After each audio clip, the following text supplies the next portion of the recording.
The college football experience, week 10 DFS and Underdog fantasy preview and picks episode on the Sports Gambling Podcast Network is brought to you by Underdog Fantasy. Underdog is hooking up new customers. Yes, play $5, get $100 in bonus funds when you sign up with our promo code. That is TCESGPN. So do that. And remember, as always, folks, to let it ride. This is Mike Leach, head football coach at Mississippi State, and you're listening to SGPN. Let it ride.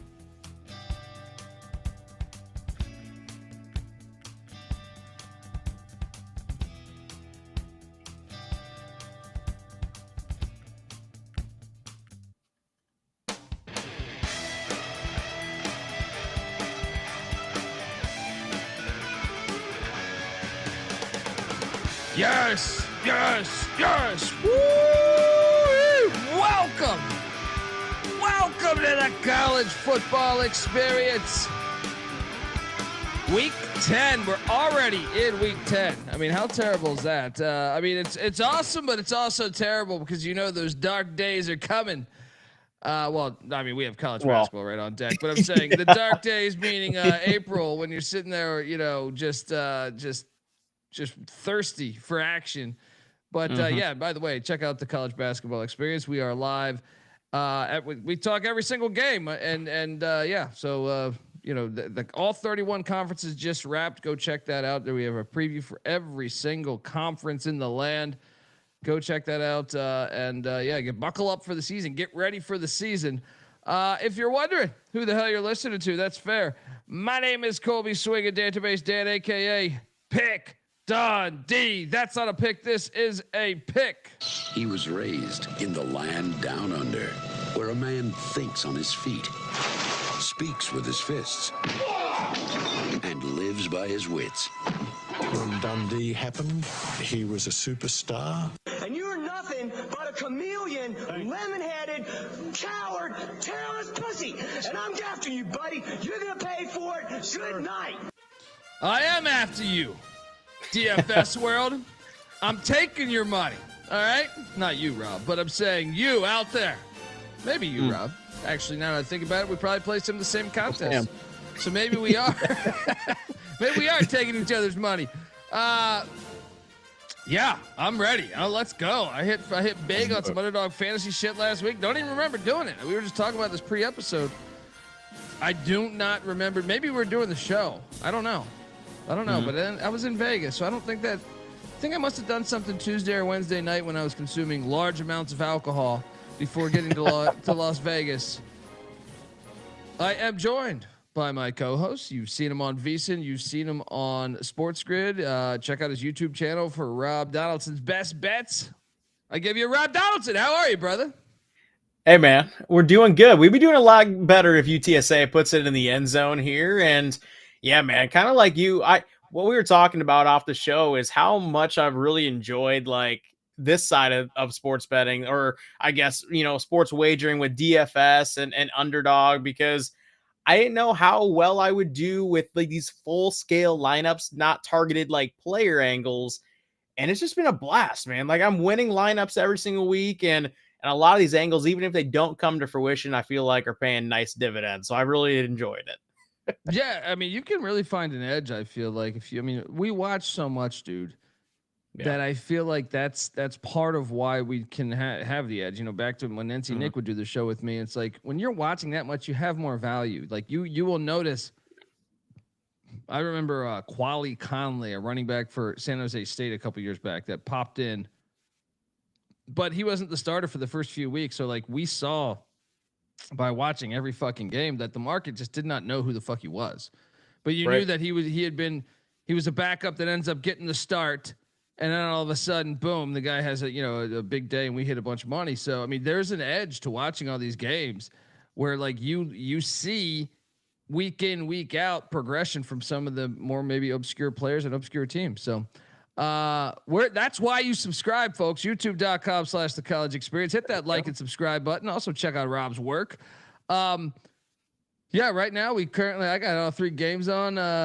Marshall's up 7-0, so I'm losing money there. Tulane's up 6-0, so I'm losing money there. And Delaware State's up 3-0, so I'm still losing money there. But it's early. It's early. There we go. Touchdown UTSA. Now I'm winning. Now I'm winning. All right. Yeah. So that's the thrill of it all. That's the thrill of it all. And Michael Vick and Norfolk State just scored a touchdown, so still losing there. Yeah. Look, FCS show happening tomorrow morning. So buckle the fuck up as we get in later tonight on the Sports Gambling Podcast. We'll be tackling college basketball's Monday, Tuesday slate. So subscribe and tell a friend. Let's jump into this, man, because we're gonna hit you with the Friday. So we're gonna give you the Friday card. There is 3 FBS games on Friday. There's 2 FCS. Unfortunately, DFS. Hey, anyone know anybody at DraftKings? Stop being little bitches. Play the 2 FCS games. Play the 2 FCS games. All right. Yeah, dang, Norfolk State misses the extra point, so we're looking good there. Yeah, but actually, no, I ended up taking Norfolk State. What am I talking about? I took the 20.5. See what happens. You go live. You don't even realize your own fucking bets. So currently, up 26-3, 26.5-3. But Marshall Coastal, I am losing that right now. So look, right now, if the game's ended, I'd be 2-1. All right, I'll be talking that shit. Let's go. All right. So we got slides. I highly recommend watching the show on YouTube because we've put in the work. All right, we got Rob sending me his lineups early in the week, his dossiers, whatever the fuck they're called. So we got 3 games tomorrow. Memphis at Rice, North Carolina at Syracuse, Sam Houston State at Louisiana Tech. And right out the gate, Brendan Lewis, the quarterback from the Memphis Tigers, formerly of Nevada and Colorado. He was one of the guys that when Coach Bryan came in, get the fuck out of here. He's pretty good though. He's pretty good, and I loaded up on him. The question is, I believe you did not, correct? You went with you had a different strategy for your Friday nights. Let me see your lineup here. I got it right here. Yeah. So yeah, you went with a different rotation. I'm intrigued, but to me, Brendan Lewis, I am a little bit concerned about just short week. You just beat the team that everyone had in the playoffs, and I have been to the great city of Memphis. That's a good time. That's a good time. So like you walk around Beale Street, you're going around, you're meeting up with people, going to Sun Sound Studio, whatever the fuck, Sunset Studios, whatever the hell that Elvis Presley shit was doing, right? You wonder throughout the week if everyone is feeling great, and maybe you're not as focused because you're thinking, what's Rice? And then you have a big game the following week against the Green Wave. But I still think Memphis' offense is good, and you look and short of him being injured, the guy's had a lot of big time performances. He threw for 307 against South Florida last week, had 2 passing touchdowns. But one of the lost things in fantasy this year, or, not maybe this year, but in general, quarterback rush numbers on a passing offense. Yeah. Not an option team. We'll talk about it, the option running backs or quarterbacks that run. This is a dude he ran for over 100 yards against Arkansas and SEC defense. He had 81 he had 81 yards rushed against Chattanooga, 67 against Tulsa, 60 against Florida Atlantic, 68 against Georgia State. So he's got wheels too, man. So Brendan Lewis is what I started my Friday night with, despite me locking up Rice in the points. So yeah, that's where I went at the quarterback spot. You, I believe we both went with Chase Jenkins, the other side of this. What was the logic for you on going with Chase Jenkins, the Rice Owls quarterback who's facing Brendan Lewis? Yeah, I think one of the things I've really picked up on with these DFS lineups is on these shorter slates when you only have 3 or 4 games, I don't like to go crazy at just like the quarterback spot in general with the dollar amounts. And I think the big reason as to why is if you're going high at quarterback, where are you scrounging, and how is that scrounging kind of working out for me on the back end? I didn't like how those were playing out for me. And so Chase Jenkins is one of those guys where I don't expect him to go gangbusters, but I do expect Rice to play a little bit more ball control heavy, and I think they're going to be going for it a little bit more on fourth downs. And when they have been aggressive in those short yardages, this is the guy who's not throwing the ball really, but to your point, kind of has his legs involved, is involved in a number of different ways. I think he's going to have something like 17 to 20 completions, 15 to 20 rushing attempts. And heck, if tempo is any, consolation with how Memphis plays offensively and how many snaps there could be in this game, regardless of whether or not Rice is close or getting blown out, I think Chase Jenkins is going to be a focal point. So that's kind of why I went with Chase. Yeah, it's a dude that he has a game where he ran for $125. And when you mix that last week, man, UConn's got a respectable defense, man. He threw for his biggest output of the season.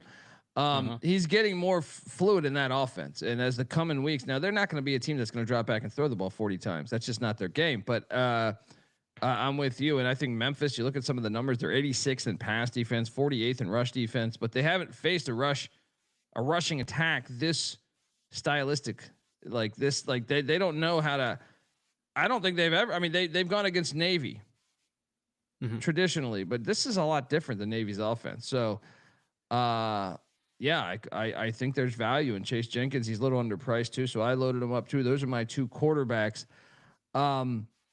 You went also with the likes of. I thought I hit the next slide. Maybe I didn't. Have you driven a Gio Lopez lately? Which is intriguing to me. I really thought about this. I do think he's playing a lot better.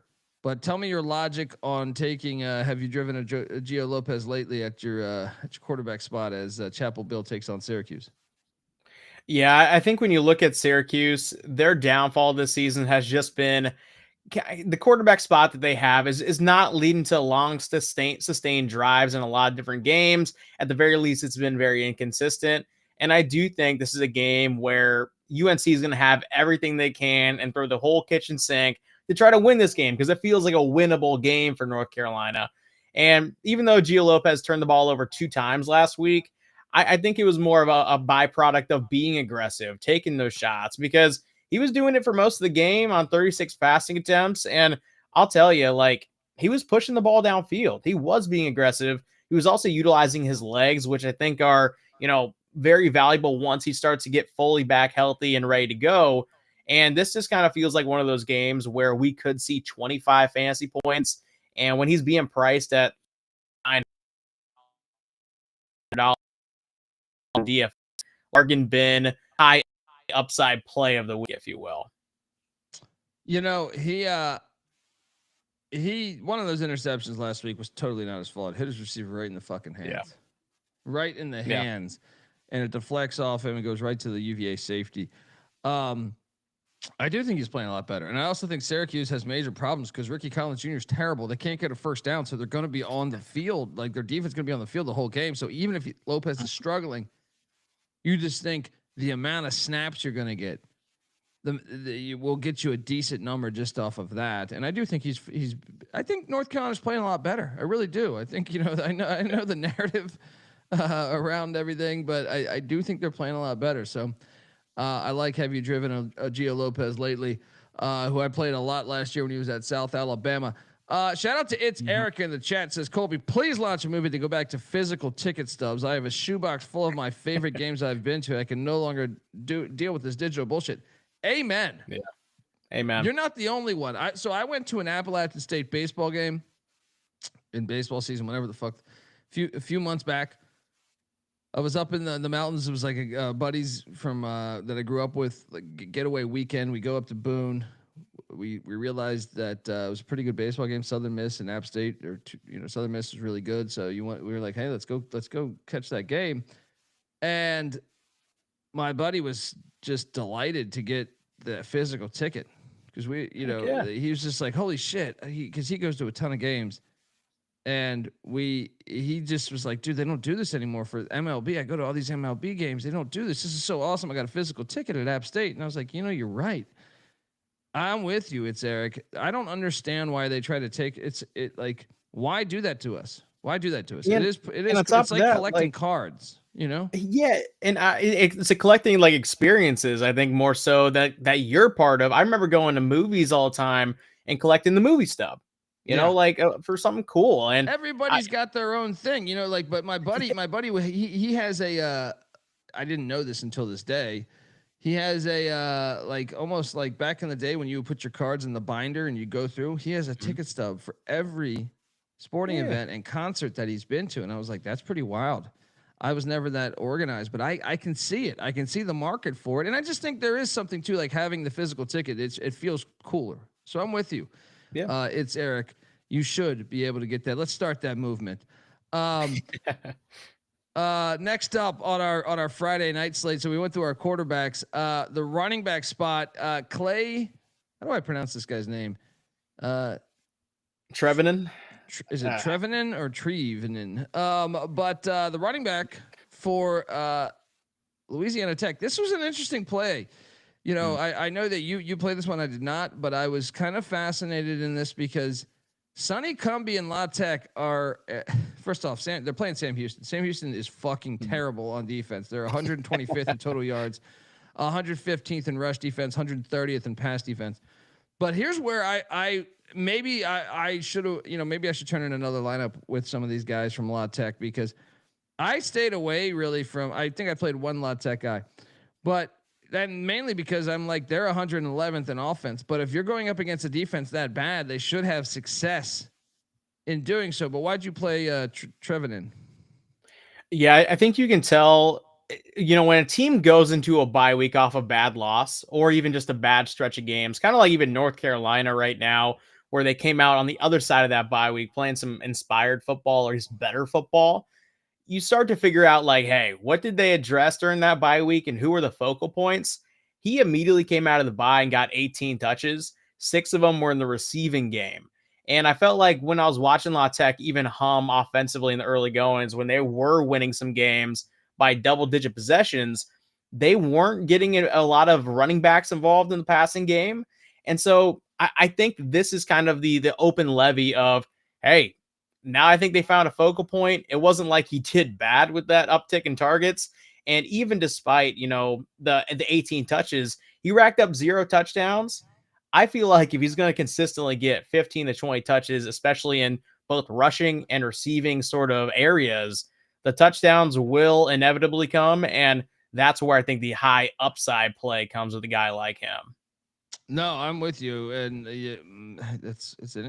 I like this play. It's a creative play. I like it. I might have to tell you and turn in a second lineup just with some, just not only him, but a couple more guys on Louisiana Tech or say North Carolina. At the running back spot, I went with the other side of this and former North Carolina Tar Heel Elijah Green. You know, Phil Longo when he was the offensive coordinator of North Carolina before his terrible run at OC with the dairy raid there in Wisconsin. I owe Phil Longo like at least a beer because do you remember that COVID game where it was like Sam Hartman against Sam Howell? And I pretty much turned in a lineup with, I want to say, everyone but one player in that game. And that's I've finished first place twice ever in my life, Rob. That was one of the times during COVID. No fans there, but just it was like a 58-55 game. Phil Longo was the OC of Carolina. Now I don't believe Elijah Green was on that team yet. He came the next year, but he is a former North Carolina running back. I liked him when he was at North Carolina. If anything, I was surprised. He went to Indiana last year with Cignatti. It was understandable that, you know, he wasn't the starting back, but like I'm actually kind of a little bit surprised that he's at Sam Houston State because I think he's a better running back than than where he's at essentially. So Elijah Green is one though that he was dinged up some. So, you know, he hasn't had a great game in a while. You know, I know he had some receiving numbers. He was great out of the backfield early on for them. Had 61 yards in the week 0 matchup, 45 in the Hawaii matchup. But he had been dinged up a little bit. They say he's healthy. He's good to go. I am a little bit concerned that they might have found other options that they feel a little bit more comfortable with. Alton McCaskill, the former Big 12 freshman newcomer of the year. But I'm going to take a shot on Elijah Green here on a Friday night here. that was La Tech's defense is actually really good statistically, but we'll see. Do you actually believe La Tech's defense is really good, or do you think that's just an anomaly? I think it's game flow a lot of times because they can get them into one dimension. When they were winning games and are in consecutive fashion like they were at the start of the year, they were jumping on teams early and then kind of forcing their hand. I think we saw Kennesaw State really expose them. Like, if you can put some athletes in space, you can do damage if you have the ability to run those RPOs rather than just a designated pass play. Yeah. That game's going to be interesting despite Sam Houston being 0-7. That's why you play DFS. All right. You look at that game, but that, you can get some player action on this. It becomes a lot more entertaining. Next up, we both rostered this guy. I'm no stranger. If you listen to our show over the years, you know that I'm a huge fan of the option attack, but Scotty Abel's option attack that he was running at Davidson. If you listen to our FCS show, his running back Quinton Jackson is a fucking beast. I think this guy's going to be in the NFL. I think I'm not saying it'll be a first round draft pick or anything, but I think he'll end up being an NFL player. He had 168 yards, 3 touchdowns rushing last week. So 21 for 168, 3 touchdowns. But he also had 80 yards receiving and a touchdown, including like a 70-yard wheel route. You look back at some of the other games, Louisiana, he ran for $119 in a score. FAU, 128 in a score. So, Memphis, I know that their rush defense is better than their pass defense, but it's still not super elite. I think they'll have success there. Your thoughts? Yeah, I think when you get these types of underdogs as a team like Rice is, a 14-point underdog against Memphis, people devalue inherently their players in DFS when they shouldn't. And I mean, God, 248 total yardage last week, 4 touchdowns, and we're getting a $6,400 price tag. Like, if Quinton Jackson isn't in one of your lineups this week, I think I don't know. Maybe you're ahead of the curve and you know something that we don't. But if you're not on the taking Friday a shot, card, 3 games. If you're not trying to go for that 54-point upside again, I mean, 2 weeks prior, he against FAU, 21.8. Like, I don't know what you're doing, man. This feels like a home run type of play. Yeah, for sure. And shout out to Leg Show Magazine in the chat. What up, Leg Show, man? Friend of ours. We kicked him in Vegas with him a few times. He says there are businesses creating custom physical tickets for concerts. They need to do that for sporting events. That's the next. I think that's a good idea. Jackson's a smash play. I also went with Sutton Smith. I've been playing the hell out of this guy this year. Because I think he's an absolute beast. If anything, I like this one even more than the Brendan Lewis play, just because Brendan Lewis, he's been dinged up a little bit. Sutton Smith is just if you look at his game log, I mean, I know last week only 35 yards rushing. He had a fumble, but he's had some fire games. Go back to that Arkansas game, 147 on the ground, a touchdown there. He's a big play guy too, youngster too. So Sutton Smith, I'm all over this Memphis Rice game, dude. So yeah, that was my play there at the running back spot. I know you. Wait, you didn't. That's all your running backs, right? Did I fuck? No. So actually, I got Sutton Smith in my flex as well, along with you. Yeah. No, you're good, and a lot of same reasons. Also, I will add, like, he was averaging for the first 6 games of the season, I believe, a touchdown and a half per game, and he hasn't had 2 in the last 2 weeks. If you like playing the odds side of things, of like he's quote unquote due for an end zone score, maybe make it 2, this week. I think that's very doable. Agreed.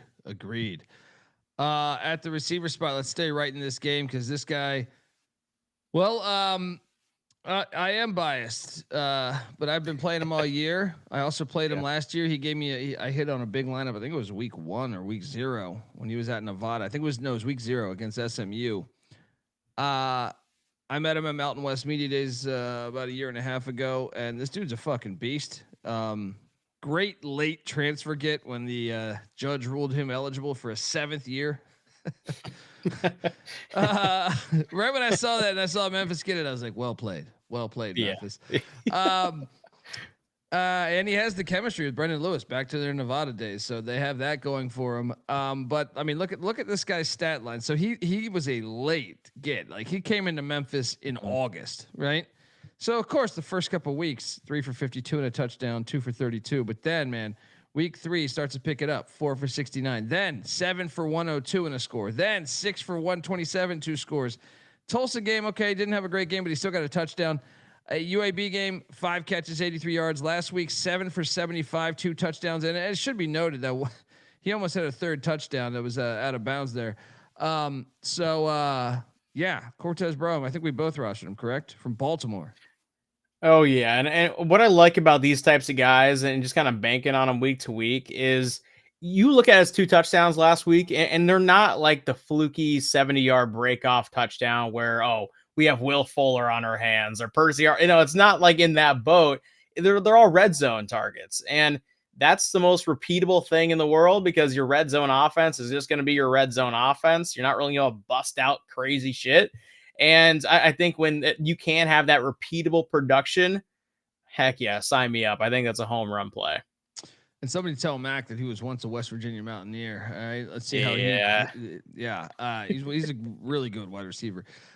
Folks, I want to tell you, we'll get to the rest of the Friday card in a second, but I want to let you know that the college football experience, DFS and Underdog Fantasy Show is brought to you by us. Yes, we are part of the Sports Gambling Podcast Network, and everything is live right now. I mean, we're doing a college hoops episode later tonight for the games on Monday, Tuesday, and the season tips off. Then everything else is NFL is going on right now. NHL is going on right now. College football, FBS, FCS, MLB World Series, NBA. Everything is firing away. Racing, horse racing, auto racing.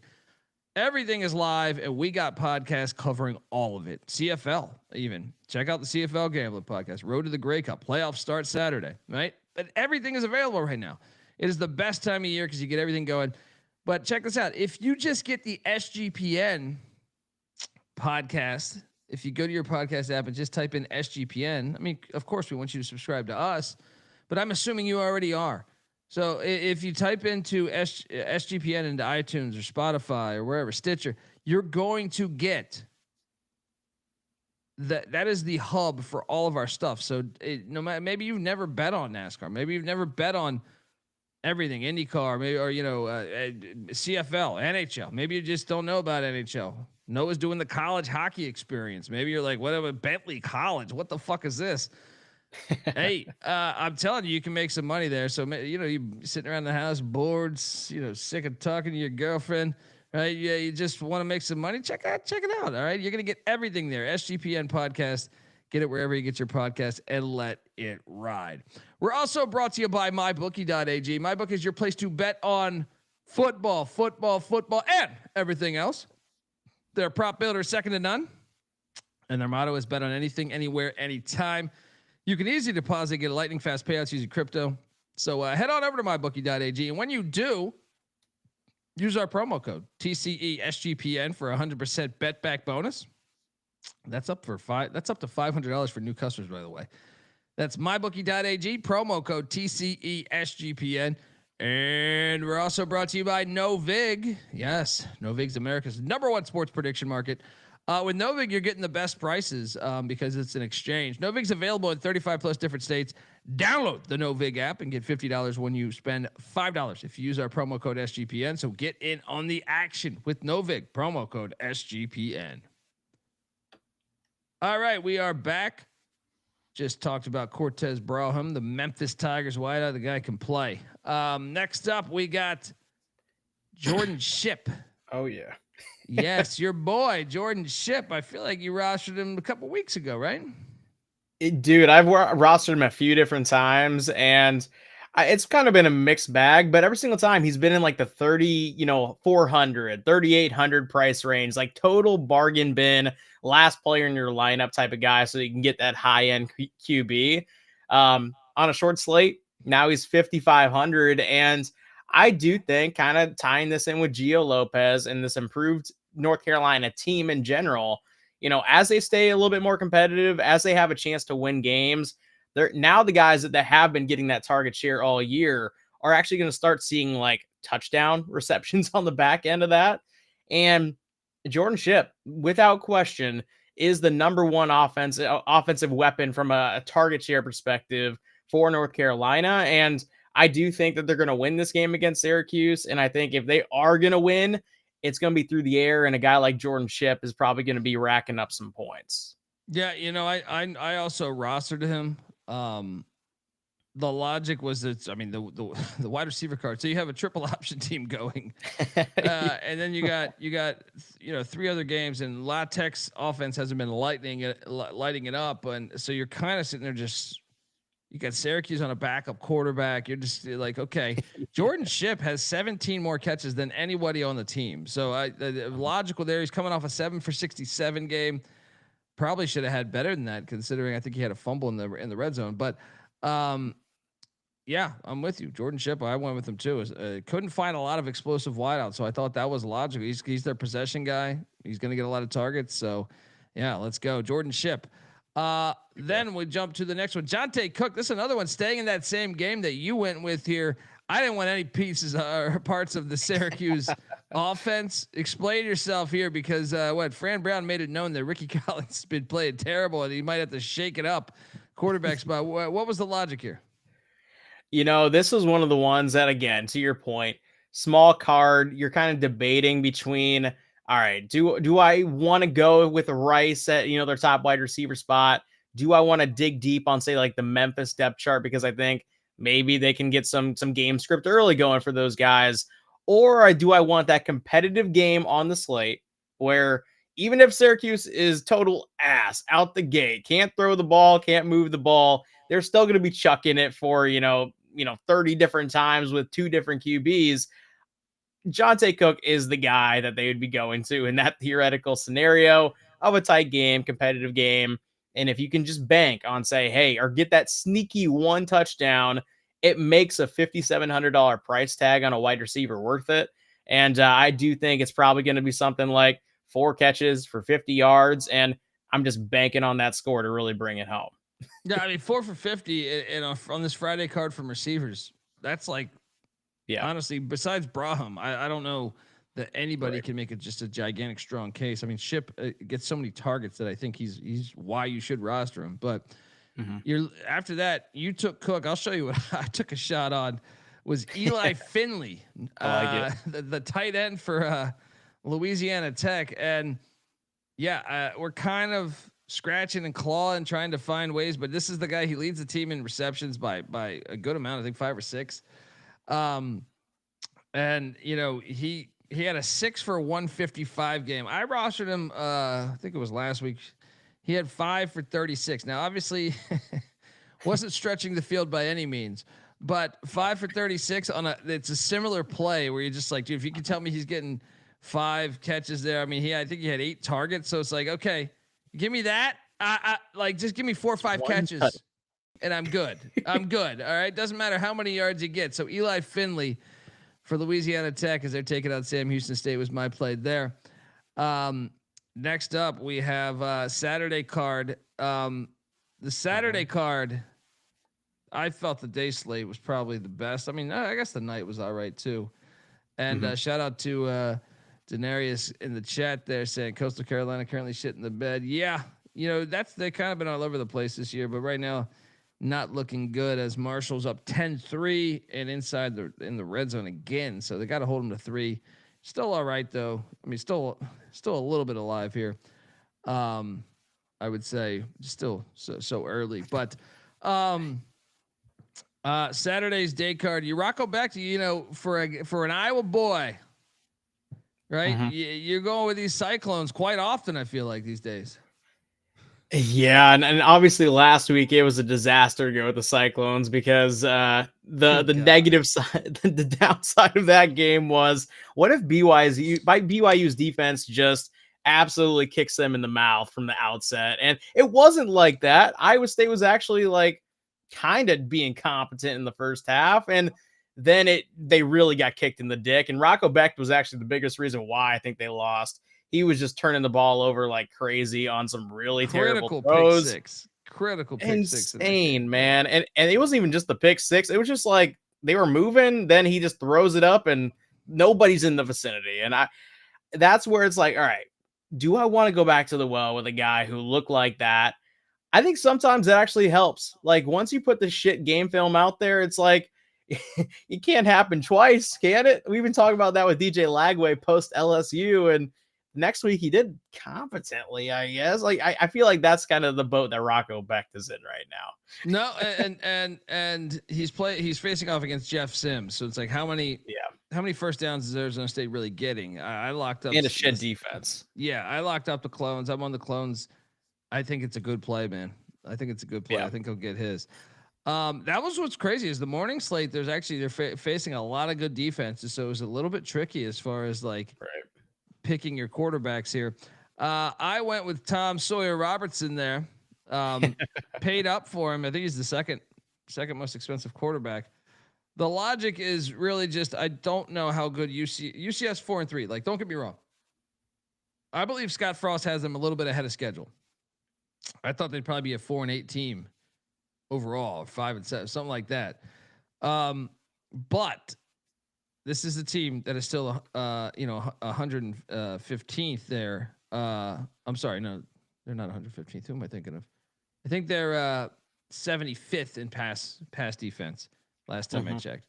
But what you want is the 5th best passing attack. So Baylor has that. Tom Sawyer Robertson is part of that, a big part of that. With Spavital there as the OC. So I'm pretty heavy on Baylor laying the 3. So I might as well go all the way in here with Tom Sawyer Robertson at the quarterback spot. But he is pricey, so I can see the logic on not rostering him. Oh no, me. I also went with CJ Carr. Sorry, I thought I went back and forth on the plays. CJ Carr is really good. He's really fucking good. Yes. I mean, between JKS at Cal, between Underwood at Michigan, I know CJ Carr's a redshirt freshman, so it's a little different than Underwood or JKS. But man, look at the future of college football. Those 3 quarterbacks look pretty fucking good. CJ Carr's taking on Boston College. This line moved up to like 30 today. Yeah, I'll take my shots. Look, we know Notre Dame can run the ball. I fully expect Bill O'Brien. Boston College got a terrible run defense, but I totally expect them to load the box and try to get after it. So CJ Carr, and he's only getting more fluid in the Irish offense game after game. So that was the logic. I'm just looking for one where he could go throw 4 or 5 touchdowns, get out of there. I'm not expecting him to really throw for like 350 or anything. I just think he could put up like 220, 4 touchdowns. Boom, he's out by the late third quarter. You have an interesting play here because you went with our boy JKS for Cal as I bet them to beat Virginia. So I like the logic here. Tell me about why you selected him. Yeah, I think to your earlier point of you look over this like day slate for DFS and a lot of tough defenses and also a lot of like tough game scripts to kind of figure out how they're going to go. Like even CJ Carr, what if like they're up 28-0 at halftime? Does he just not throw another pass? Because although there was a very suspect game last week with a similar line, like Miami versus Stanford. Dude, I took BC in the points, man. I took BC in the points. Okay. So, but I understand the logic. And I think he probably will be out by the end of the third. But I also think like BC's defense is so bad, I think he can get his and still in the lead up. Yeah. But anyway, continue on. Yeah, no, and I think that's kind of what scared me off of that side, but I totally see your point of like, hey, he might be the reason why they're up 28-0, not really needing the full game to put up his fantasy wise. But the reason why I went with JKS is I think he has a solid baseline when you look at his fantasy numbers, and more so just like his yards per passing per game, how he's kind of utilizing the red zone as a running threat on occasion. And in those competitive type of games, I think the quarterbacks kind of tend to do what you expect them to do from a consistent fantasy output. And I do think they beat Virginia. I do think it's a relatively tightish type of game. And in doing so, like at a $6,900 price tag and not really liking a lot of the high end quarterbacks in this day end slate for what they cost. I felt like he was a good like super flex option here for me. I think Virginia's defense is pretty shitty too. I mean, I know right now they're 56th. Some of that shit is cooking the books. Some of that shit was the schedule and who they played. But and a trip away out west, I like how to get them. There we go, UTSA. They're driving up 4. There we go. Next up. So we got done with our quarterbacks. I'm going back to that UCF Baylor game. So Baylor, I don't know why Dave Aranda. Dude, I'm trying. He seems like a great dude, you know. But I don't know. Like, you're supposed to be a defensive guru. Defensive. Yeah, they're 103rd nationally right now. They are 118th against the run. Guess what Scott Frost loves to do, because UCF, not known for their passing, they are a top 20 rushing attack. So I'm all over Miles Montgomery here. You know, I know they have multiple guys, so I mean that's always tricky, but I just want parts of the UCF rushing attack. And Miles Montgomery, whose game log, by the way, hit 88 yards against West Virginia, didn't score, but go back to Kansas, 22 for $110, 2 touchdowns. Kansas State, 120 yards, didn't get pay dirt, but and another thing is they throw it to someone out of the backfield, man. So Miles Montgomery, my play, UCF running back there. You went with your boy. You just you're stacking these Cyclones. Abu Sama, tell me about why you drafted him. Yeah, I think from an efficiency standpoint, like real life numbers rather than fantasy numbers, back-to-back weeks of over 7 yards per carry, and they haven't been utilizing him a ton in the running back passing game, just because they run these condensed sets, but it's more so for the 2 tight ends that they feature, not necessarily, you know, the running back running a wheel route or angle routes or being part of the screen game. I think after you get kicked in the face the way that they did against BYU, they're going to want to give the ball to their best playmakers. And that's just always been Matt Campbell's thing. He's always had an efficient running back. You know, Busama by far looks like the most impressive guy, carry by carry or touch by touch. And eventually I do think touchdowns come with that as well. $5,200 is his price tag. He is questionable. And so to your point on Montgomery from UCF, he's going to be my fill-in in the event that Abu Sama can't go. But I think this is a bounce back week for Iowa State just in general. Yeah, no, I'm with you too, man. I mean, I already explained that. I bet that. There we go. Touchdown UTSA. Oh, hell yeah. We're feeling good. Oh yeah. Let's go. And Coastal's driving as well. Like the Sama play. Love the photo here in the Farmageddon in the snow. What a great game that was. Fucking don't play that shit in Iowa, or not Iowa, Ireland. Yeah. Gross.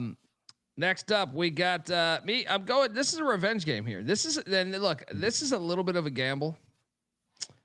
So if you watch Indiana football, the Hoosiers have they're obviously awesome. They destroy everybody. They are 21.5 point favorites against Maryland. Now, the better rusher for the season is Roman Hebe, but only by 4 yards, right? Because Kalen Black, the JMU transfer, I almost rostered both. And I actually think I might even turn in a lineup rostering both running backs, Rob, because Roman Hebe, though, played at Maryland over the past couple of years. I think this is a revenge game for him against his former team. So I loaded up on Roman Hebe. My eyes lit up when they got him in the portal this year, or like this offseason. I was like, gosh, man, that's a nice get by Cignatti. And people want to know why Indiana has like been able to do this. Their scouting department is very good, because Kalen Black from JMU was a beast at JMU too. They have a very good scouting department, and it clearly shows. It's not just them. You know, a lot of people thought it was a fortunate schedule last year, and it was. But at the same time, you still have the players. You know what I mean? You still have guys like Elijah Surratt and stuff like that you just knew, if you watched like we watch, you just knew, oh man, they got some good guys, man. So Roman Hebe is my play here at the running back spot. I actually think there's a world where you should play both. I believe in that too. Yeah, because I think they're going to get theirs against Maryland. So You on the other side went with shoeless Joe Jackson. All right. I'm on Kansas State, so I like it, but I will say Texas Tech's supposed to be known for their defense this season, or their defensive line. But I know there's no Dylan Edwards playing, or at least he's doubtful, I believe. Correct. Your thoughts, or what was the logic in taking Joe Jackson here? Yeah, so that big one that you just mentioned, Dylan Edwards being out, like he's definitively out, is pretty huge for this play. Wouldn't be playing him if that was the case at a $6,100 price tag, but I think Kansas State has the perfect type of offense to fuck with what Texas Tech has been fine defending. Like against Utah, Dampier was hurt. They couldn't really do that damage with the dual threat running back and wide receiver and quarterback motions that they like to do. And Kansas State, that's all they do. Like, they don't trust Avery Johnson to throw the ball crazy downfield. When they do, it's because they're in 3rd and 18 or 3rd and 15 because of Avery Johnson. And Joe Jackson's also a guy that you can't take out of the game no matter what, because he's a threat as a passer. He's also a red zone weapon when he motions out in the tight end slot or kind of in line in that area. And he's also the goal line back. So I think Joe Jackson's going to be one of those dudes who may not rush for an efficient amount of yardage this weekend, but he's going to be getting those goal lines. And I think Kansas State is going to have some chances to score here too. Well, I'll tell you this. He's pretty much a lock to get over 50 yards every game. I mean, I think he got dinged up in the UCF game. So it's like, he's pretty much he's going to get you at least over 50 rushing, maybe a score, and then out of the backfield. I think that's a pretty solid option as well. We'll see how the Red Raider defense does. Coastal scores a touchdown. There we go. Shants. I like the play though. Then let's talk about the next running back on the board, Michael Hawkins. We both took Michael Hawkins. Your boy. Yeah, and I had the dilemma for me was him or Black, the Indiana running back. But I am a Phillip Montgomery believer in him. Like, I think he schemes his own running backs to go back and watch those Tulsa teams. Tulsa wasn't like a prolific passing team those years. I mean, remember, here and there they were all right, but like they always had running backs putting up big numbers. And I know Louisville's defense did well against Virginia Tech. It's a C-dub game, by the way. But I think there's room here. My thing is this: Hawkins is a guy that Montgomery was very familiar with. I believe he recruited him originally, like years ago. Brought him to Va Tech this past offseason. I think Louisville could be looking a little bit past these Hokies too. So that was my logic. How about you? Yeah, and this was a guy that you actually highlighted as, I can't remember, it was a few weeks back, and you said, hey, like Virginia Tech's a shit show. They're probably looking for an answer. What about a guy who was kind of banged up for a little bit of time, but at the start of the season, when everything is sort of coming in from the off season and you're game planning for certain guys, like what about going back to the guy that they were really featuring in that game one? Well, last time out against Cal, 21 touches, 167 yards. And I think the biggest thing with that sort of piece is, he didn't find the end zone. And so he didn't go over the 20 fantasy point number, which is what this really kind of comes down to. But how are they going to reward the guy who put up some numbers for that offense last week? I think it's going to be some goal line work. I think it's going to be some red zone, maybe targets in the passing game. And one way or another, I think he finds the end zone once, if not twice. And hey, if he can rush for just 4.5 yards per carry, we might be having that, 20, 22, 25 type of game in this one. Montgomery's a beast with this stuff, dude. I mean, I know Louisville's defense is pretty good, but I just think that he should still be a head coach somewhere. I know they're talking about James Franklin or Shane Beamer. I hope a group of 5 is watching this, because he took Tulsa to the AAC championship, and like Michael Hawkins is one that I believe, like I said, he recruited, and he just gets stats for his backs always, I feel like. So didn't surprise me by his offensive output against Cal last week. Shout out to and we're both rostering Michael Hawkins. Next up, Chris Bell. Stay in that game. This is one that you went with. Obviously, I think he's going to be in the National Football League, and I think it'd be probably pretty good in the National Football League. But what was the logic on Chris Bell? I know you don't really have to sell this, but what was the logic of paying up? I will say, fuck Chris Bell for a second because, he 32 points, 44, 37.6, 8.9 fantasy points. Guess which one I rostered him out of those last 4 weeks? And BC, like, it was a competitive game. Like, come on, man, feed my boy. and also, but yeah, I will say, you can't hold a vendetta in sports betting, and you can't hold a vendetta when it comes to player props, especially when he's getting like 1 million targets a game. And I don't think that Chris Bell is going to be staying down in the 50-yard per game, 4 catch range forever.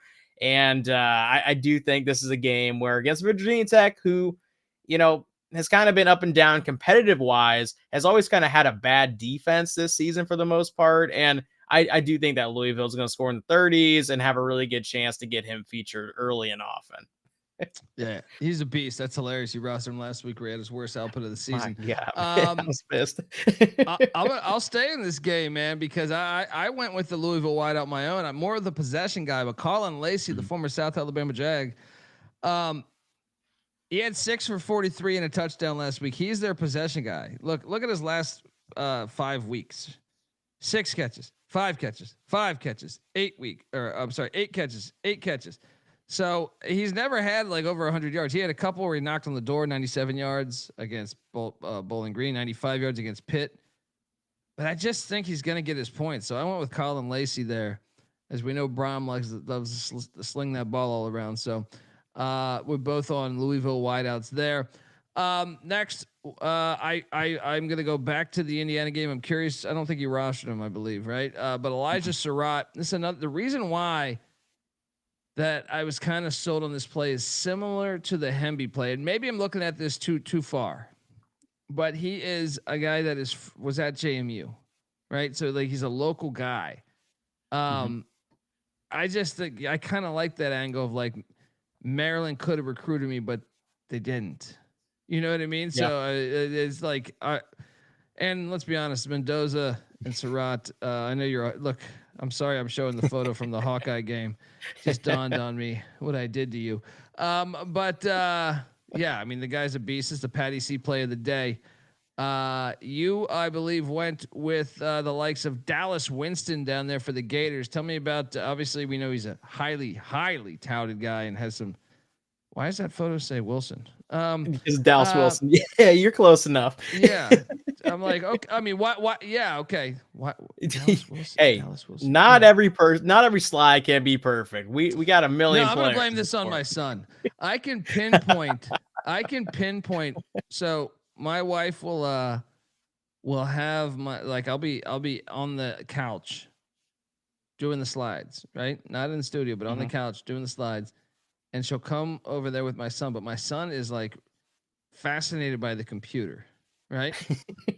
So he'll come over and start like kind of hitting shit, right? So I have to like defend myself, but then I still am building the slides, but I'm kind of I'm not executing at my highest is my point. Capacity, and right? That's exactly what happened here. I'm sitting there, Dallas Winston. Who the fuck's Dallas Winston? Is that Outsiders? That's Outsiders, I think. The book, fucking SC Hinton. Anyway, Dallas Wilson. Why'd you play Dallas Wilson, the 5-star? So Dallas Wilson's a very interesting guy because to start the year, he was on the shelf as like a red shirt, and he kind of forced the previous regime's hand in terms of Billy Napier of, hey man, like, we're struggling. Give me the damn ball. Let me go play. His first game was against Texas. It was a whole big storyline. And in that game, of course, the true freshman, who's a big 5-star, who said, give me the damn ball, went out there and got 6 catches for 111 yards and 2 touchdowns. It's like, oh yeah, maybe a struggling offense should have been playing this guy a little bit more. And I will say this. There are some fraudulent ass teams in the SEC from a defensive standpoint that are carrying this like defensive brand, around like Tennessee and Georgia. And I think Georgia is one of those teams that even a team like a Florida can put 24 or even 31 up on and make it look relatively easy when they haven't been able to make it look easy against other teams.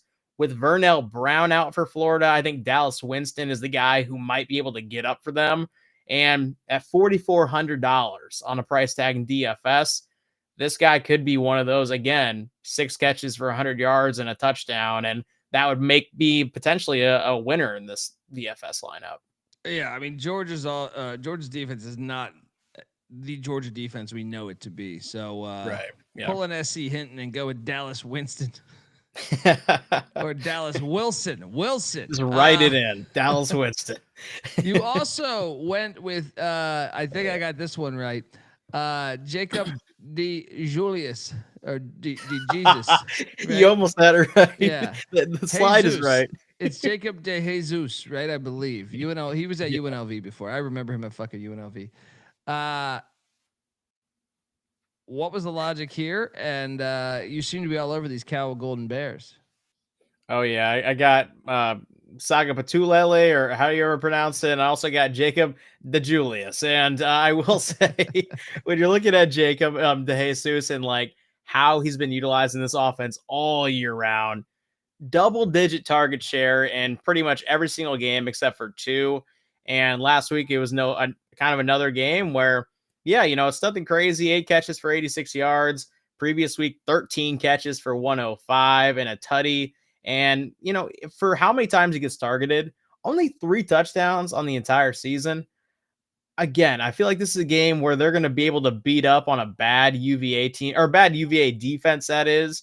And if it's going to happen the way I think it's going to happen, it's going to be Jacob De Jesus getting involved often. And yeah, I think for $6,400, just one of those kind of safe guys with some upside. I like it. Tulane was just stopped. Have to kick a field goal now, I think. So, yeah. I mean, I love those Cal uniforms too, right there. Those are fire uniforms. Next up, I'm taking a shot. Here. Yes, I know what I like. Do I know what I'm doing? No, I don't. But I mean, okay, so off the Tulane. Just gotta say, this is a gamble. This is hear me out on this one, buddy. So I know Jeff Sims is starting. I fucking know Jeff Sims is starting. Right? I know that's a suicide play from the start. Mm-hmm. But Jordan Tyson is also doubtful. And if you know you're starting Jeff Sims, why even play Jordan Tyson? You know what I mean? If he's doubtful, yeah. You know what I mean? Like, why even take that risk? Right. There's been a guy, if you look at the last time Tyson missed some time, it's this freshman. I believe he's from I think he's from Gainesville, Florida, or somewhere in Florida. You could go with Mateo, the tight end from the Cincinnati transfer, or you could go with Malik McClain, the Florida State transfer. But I think there is value deep on this bench with the true freshman named Jaron Hamilton. Okay, so look, I know this is just he only had 2 for 19 last week. But this is a guy that didn't play the first 3 games because he's a freshman. He had 1 for 44 against TCU. And then in the Texas Tech game, which was his spotlight game because Jordan Tyson didn't play, he had 3 catches, 101 yards. They also handed him off the ball twice. I think he's going to be their top guy. He fills in. He's the guy who's taking the exact position of Tyson. So Jaron Hamilton, it's a long shot. Jeff Sims, complete your fucking passes, bro.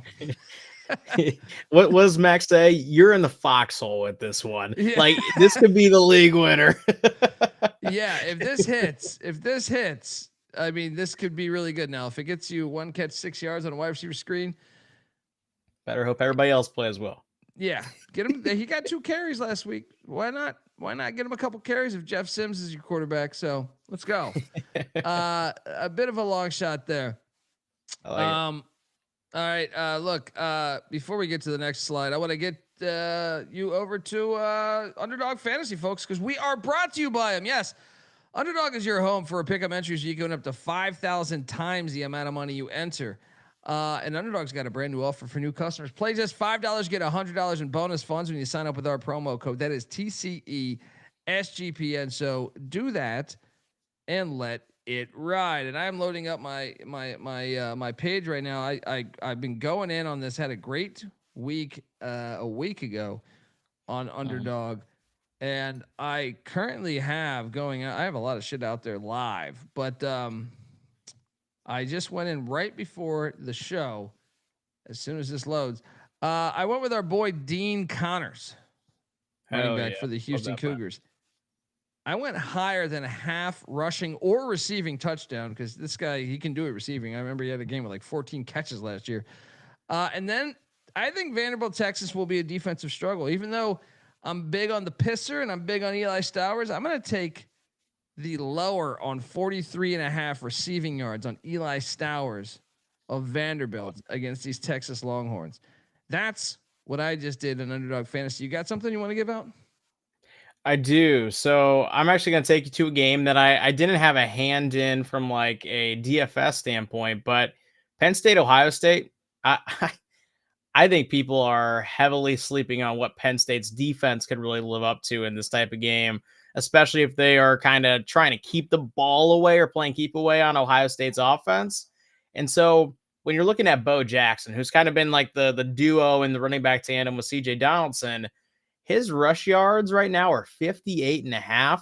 That suggests like him having like a relatively good game. I think you hammer the lower, and I'll even go a step further and say like, I love Penn State so much this week that you can actually take his lower at 44.5 and get it 1.3x your payout. I really like taking the alternate lowers on Bo Jackson this weekend. Yeah, I mean, normally I don't like to take a lower on anything Bo Jackson related because of the history of the name, but yeah, I'm on Penn State in the points too. I took the first half money line. I think so. I think it's going to be a defensive struggle. So I'm with you on that, man. So I like that play. Did you have that paired with somebody? Oh, wait, say it again. Did you have that paired with someone, or was that just the one you're just throwing out? Yeah. So Bo Jackson was my favorite kind of like standalone player entry for Underdog. That's fine. I will also throw this.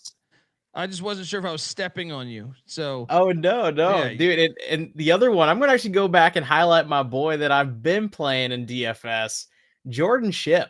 Let's go again. I feel like this is the game that North Carolina can actually win in conference, and 48.5 is his receiving yards total. He's been hovering around that even when they've been playing pretty darn bad.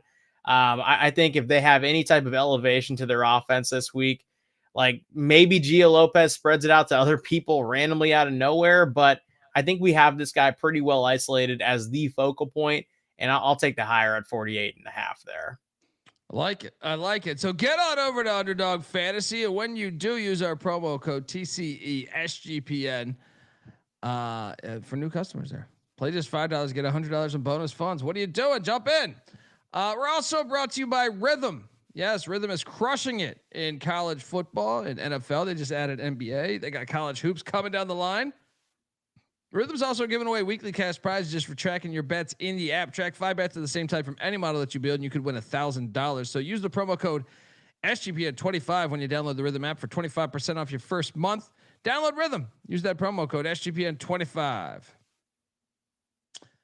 Go Beavs in the chat. Did this guy get any targets the last time Sims played? Well, I believe Jordan Tyson came back. So, but I still think he had one or two. Jumping to the Saturday night slate. Heck yeah. Now this one, I am curious. You're gonna have to sell me on this one here. Heck yeah. I think Oklahoma's offense is trash.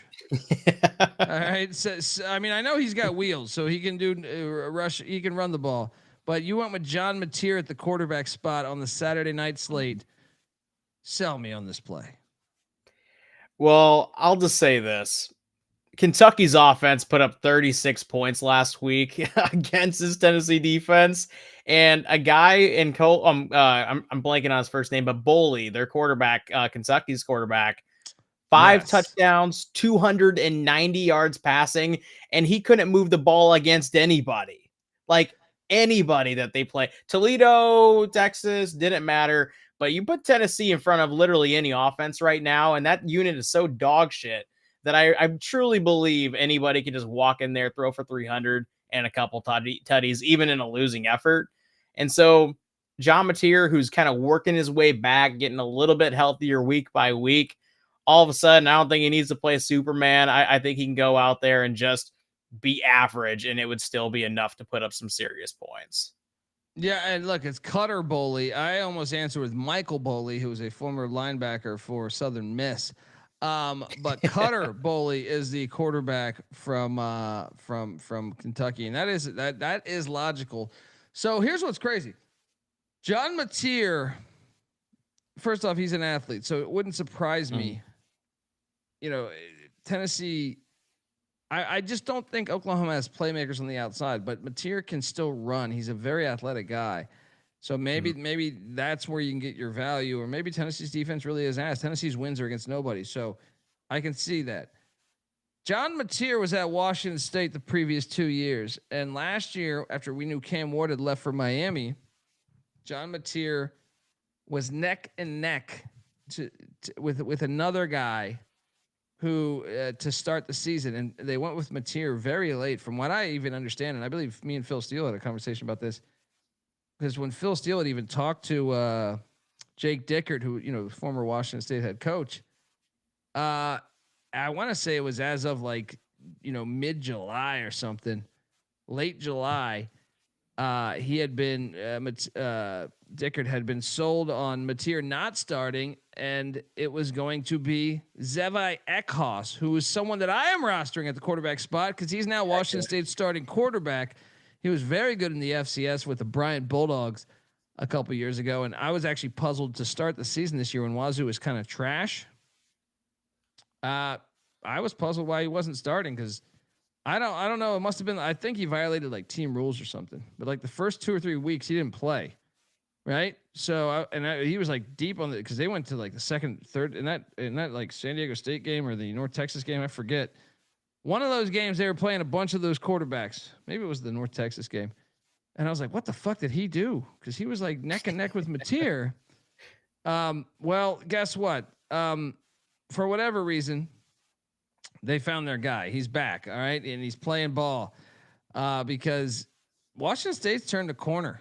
They've turned a corner. And one of the things I like here, he's kind of very Mateer-ish, where he has yet to throw for 300 yards in a game. In the Apple Cup, he threw for 277 against Washington. Against Ole Miss, he threw for 218, but he's throwing for 2 touchdowns pretty much every single week. What I love, though, is his legs, man. He had 15 rushes, 74 yards, and a touchdown a week ago. He's scored in 4 of the 6 games.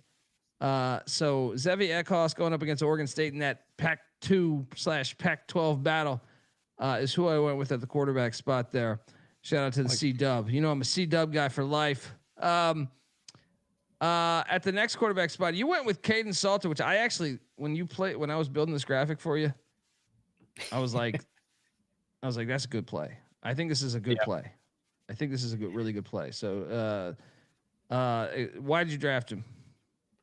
I've found I think my niche when it comes to DFS lineups, and it's buying in on the athletic quarterback who's actually good coming off of a terrible game. I bet on Luke Altmaier after that Indiana game and put up 38 points. And I think to a degree, although Illinois' offense, I think, is better than Colorado's offense, I do think if Colorado's going to have that kind of regain your momentum, step back up game, play some better ball, it's going to come from the offensive side of things with Caden Salter. And right now he's getting discounted because of what happened last week and just that entire team shitting the bed. But I think that's where you buy the dip, especially at kind of that super flex spot when like I did with my lineup, I went pretty heavy on John Mateer. I kind of needed to find some margin for more money. And Caden Salter was, I think, a really good option in that spot. No, I like him. I'm actually on the Buffs and the points. I think they're live on the money line too this week against Arizona. I think it's just a game where you got to count on your veterans. If they're getting blown out that bad, I think your veterans have to step up. And Salter has been playing college football for a long time. I remember him at fucking Tennessee and Liberty. So, I just think there's value there at home too. And the last time they played at home, they beat Iowa State, so maybe they can get back to it. At the other quarterback spot, I went with CJ Bailey. Yes, I'm playing a Pussy Pack member, which is terrifying, but I also bet the Pussy Pack against Georgia Tech. And look, I was at the Duke Georgia Tech game. Duke, in my opinion, really should have won that game. Like it was actually like kind of a crazy fucking game because if you had removed the scoreboard from the game and just watched plays, you would say by far Duke was the better team, but yet they were down almost the entire game. They had a 99-yard fumble return. Georgia Tech did to start the first drive of the game, but CJ Bailey is one that I actually think is a pretty good quarterback. If you look at NC State, they are a top 30 passing team. And one of the things I think Georgia Tech, they're 64th in pass defense. And that's with, the FCS on there too, Gardner Webb. I think they're probably a little bit worse than that. Mensa, who's very good. Now Mensa's might be a little bit more accurate than Bailey, but I still think NC State is live. It's at Carter Finley, a night game. So I rostered CJ Bailey against Georgia Tech. I think there's potential. I took the Pussy Pack on the money line. What they got? Haynes King's kind of dinged up. Malik Rutherford's kind of dinged up for Georgia Tech. So I think it's a big game for NC State, beating a top 10 team potentially at Carter Finley. So yeah, CJ Bailey was my play there. At the running back spot, I'm going to stay talking because I went with, look, I took on our pick show, I took South Carolina in the points. I did. Just because I feel like Ole Miss might be a little bit hungover, but I still believe Kewan Lacey is a wise play here. I mean, this is the top 10 offense. So even if they're asleep in the first half, I still think they're going to wake up at some point and be able to move the ball. They're top 20 in points, top 50 rushing attack. Lacey gets the ball out of the backfield as well. So I went with Kewan Lacey there, the running back for a Lane Train at my running back spot there for Ole Miss. I know you went with okay. You're big on these Kentucky Wildcat players. Sell me on this one. Didn't you I've been running back the other day. That was 2 weeks ago, and hey, he put up 14 points. I'll take it. I'm not shitting on the pick. I'm just saying you like your Kentucky running backs.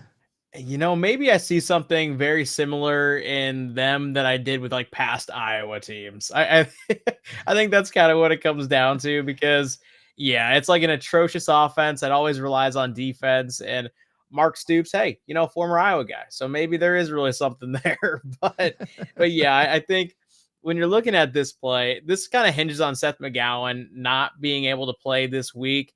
And Auburn's defense, they are, I guess, good from a standpoint of like fantasy points wise, not allowing a ton of points in general.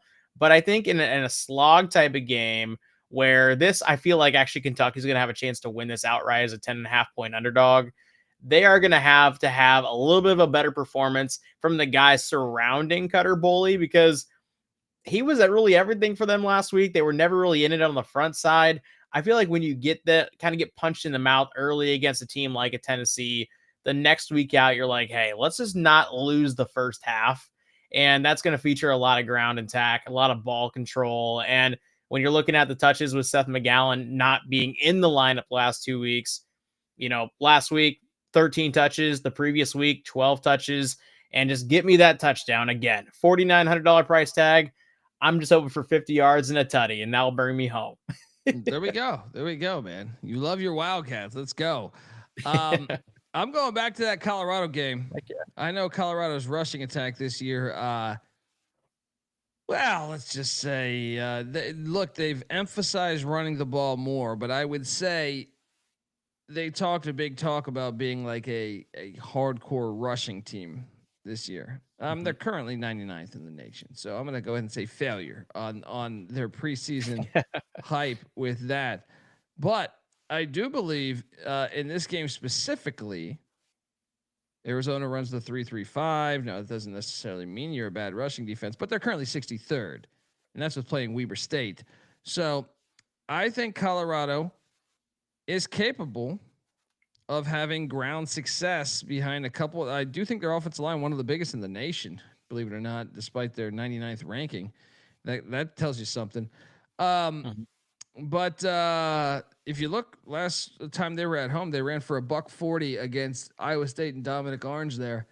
I think they're going to be able to have success on the ground. So Michael Welch, their starting running back. I know they have Dallin Hayden also, but I'll go with Welch. I just like that.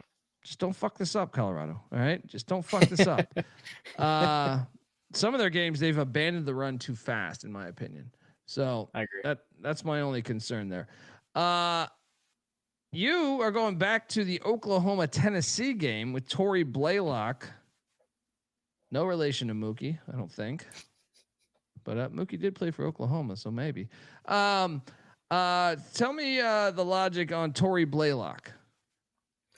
Yeah, Torrey Blaylock's an interesting play because, again, it's almost like one of those middling price points for DFS that I wanted to take a shot against a really bad defense in Tennessee. And I do think when you're looking at Blaylock's usage, it's one of those ones where he's involved in the passing game enough. He also gets a lot of that short yardage, sort of run package situation stuff. And again, I think if Kentucky's offense can put up 36, even as bad as Oklahoma's offense has kind of looked in spots recently, they should be able to kind of have a little bit of a resurgence type of game. And I do think with the volume that he's getting game by game, it's around usually kind of that 17 to 25 margin. The 4 touchdowns inherently is just going to go up, especially with how many red zone looks that they get. And I think it could come to fruition in this game as well. Are you on Oklahoma this game by chance? I'm not. I would be more so on the over because Okay. I think it's going to be one of those ones where the offense isn't bailing out the defense from a total snap standpoint. I think both offenses are going to kind of hum in this type of game.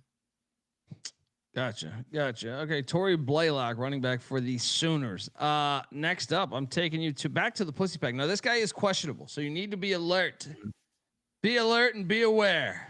On the ball. You got a top 10 team playing in your home fucking town. He's playing.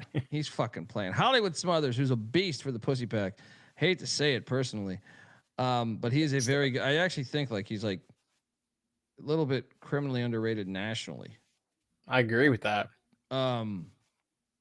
If you look at the Pussy Pack and what they do, they play pussy ball normally, but Hollywood Smothers is very good. Mm-hmm. Very, very good. To give you an idea, he's had 4 games over 100 yards, and even with that, the game he did the least amount was 46 yards against Notre Dame, but he still didn't get a shit ton of carries that game. And then when you look at what he does out of the backfield, man, he's had he's had 4 catches or more in like 6 games this year. So Hollywood Smothers, you need to check and make sure he's going to play, but I think top 10 team in your home.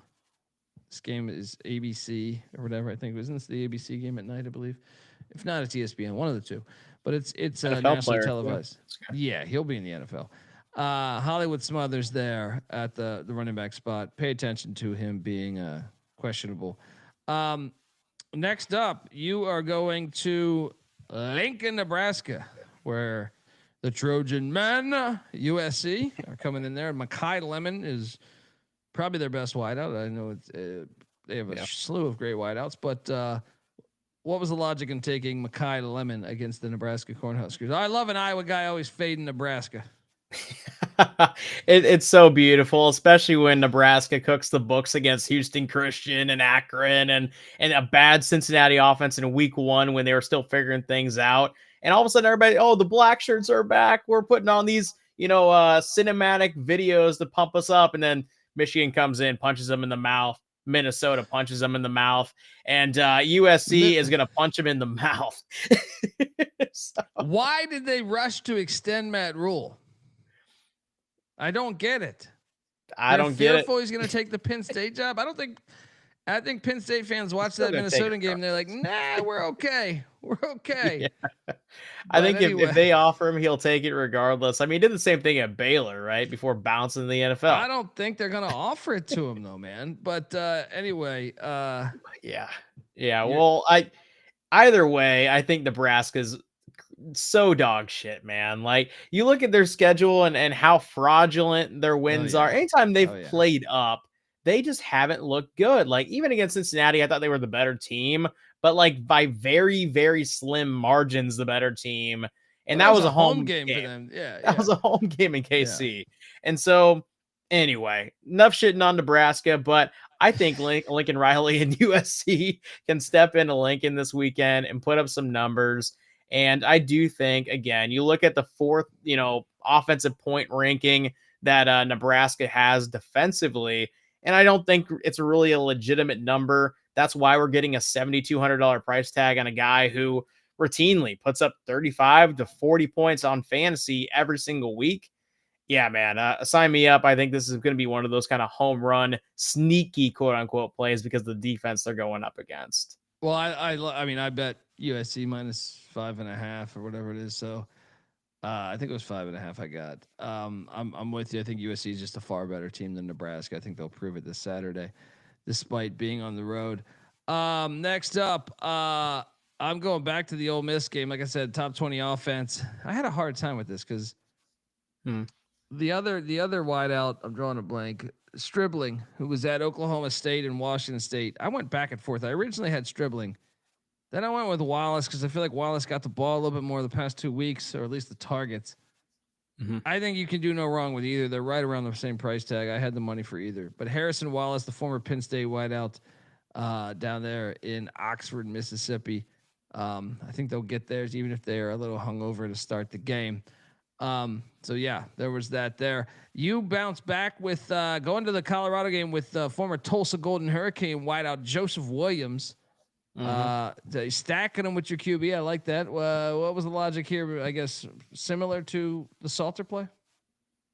Yeah, it's kind of buying the dip, and also, he missed last week against Utah, and obviously, I think the offense suffered because against Iowa State, he put up 128 yards on 8 catches and got a tutty. He was kind of the guy that emerged in that upset win, and when you get punched in the mouth like that, I think you reevaluate some things offensively and say, hey, who are our big time playmakers? Who are our most efficient players touch by touch? And if Joseph Williams is sitting at a $4,800 price tag because of the lack of production for the most part this season, but his most recent games have been the most production, give me that potential upside in the $4,000 category. I think he's one of the guys, again, who could end up being a DFS lineup winner this week. Fair. And we both like the Buffs against Arizona, so there we go. We both rostered Deuce Robinson. I will say I'm a little concerned about the state of the locker room. I don't think it's it'll be Deuce Robinson's doing. He is their leading receiver by over 10 catches, I believe, and he's coming off a 4 catch for 98-yard performance there against Stanford. And remember that Virginia game, 9 for 147 and a touchdown, and almost had a second touchdown. He bobbled like 35 times. He also had the Commerce game, 5 for 173, 2 scores. The Miami game, 6 for 87. He's the favorite for Castellanos. The only thing, we both rostered Deuce Robinson, but the only thing I'm worried about is just the state of their locker room. Agreed. But I think they're still going to fight for him. I think they're going to fight for Nevada to make a bowl. I think it's going to be a little bit different than last year. To make a bowl, they fight for him, and that's why Deuce Robinson is going to be a valuable play. Let's go. What was? You want to add anything on that? No, I think you nailed it on the head. The worries are there. I miss when Deuce Robinson was only $4,000 because he was a boom or bust type of guy. Now he's just the focal point. Let's hope that the boom comes this weekend. Let's go. I rostered him, and I also I'm going back to that Arizona Colorado game. That I think we both have just a ton of players. It seems like in this Arizona Colorado game, what could go wrong? Watch it be a 6-3 game, but Like the line keeps coming down, by the way. I think I saw it at 3.5 right before the show. But look, they run the air raid now. They brought in the former Marshall OC Doge. They pass the ball a lot more. They commit to passing it a lot more, which is why I went with their top wideout, Javen Watley. This is a guy that I feel like his rapport with Noah Fafita is only growing. He had 7 catches against Houston. Didn't put up it was kind of a possession guy, but he's had games. He had 5 for 168 and 2 touchdowns week 2. He's their leading receiver, but kind of their possession guy too, though. So that would be the only fears if he doesn't break a big one. But I still think you can get solid points with Watley there. You stayed in this game. And you went with the former Oregon Duck, Chris Hudson. He was also a Washington State wideout with John Mateer last year. Yeah, I mean, he's the second leading receiver, so it doesn't surprise me here. And I feel like he's growing with Fafita as well. That BYU game, he had 9 for 106 in the score. What was the logic on Hudson? Just that? Well, so Hudson has actually only played 5 games this year. He was kind of banged up a little bit in kind of those intermittent spots. And I think when you are looking at his target share when he does play, and I'm talking like full games. So he's actually only really played 3 full games. He's left injured in 2 of them. But in those 3, he had 10 targets, 15 targets, and 4 targets. And I feel like, one, that kind of tells me, all right, he's going to be featured in the offense when he's healthy. Hopefully he stays healthy the entire game. That's, I think, the risk you run here. And although Watley is the guy who consistently gets a good share of targets, Chris Hudson is kind of the big play explosive guy in their offense when you're talking about the passing game. And at 5,700, I like taking a shot at that type of number for those high upside plays, because kind of like a Cooper Barkate, I think if you can just have that game, all of a sudden you have 30 points in your lineup rather than like a 14-point ceiling. And I feel really good about that there. Yeah, no, I like it. Chris Hudson, these Arizona wideouts are going to get a lot of targets. So, yeah. And Colorado's, they're solid at DB, but they're not what they were a year ago. So I think they'll have opportunities. That's our slate, folks. And that is our show. We hit you with the Friday, the Saturday morning and night slates, and we're about to hit you in your pocketbook, because if you listen to us with UTSA, and right now Coastal's covering at the half, down 3. A lot to go there, but we're looking pretty damn good with UTSA at home. And Norfolk State getting 20.5. I'm looking all right. All right. Give Rob Donaldson a follow on Twitter at RobDFB. Check out his work. YouTube, Rob Donaldson's Best Bets YouTube page. Check it out. Also check him on VSiN Sports Grid. He'll let you know on Twitter. I'm on Twitter at TheColbyD. The College Football Experience is on Twitter at TCE on SGPN. FCS show coming tomorrow morning. We got a college hoops episode we're going to do on Sports Gambling Podcast in a bit. Till next time. Remember, youtube.com/the college experience. Get on over there, hit that like and subscribe. Tell that friend. We're building a whole goddamn fortress. All right. All right. Till next time. This is the College Football Experience, DFS style. You better start thinking about yours. And we out of here.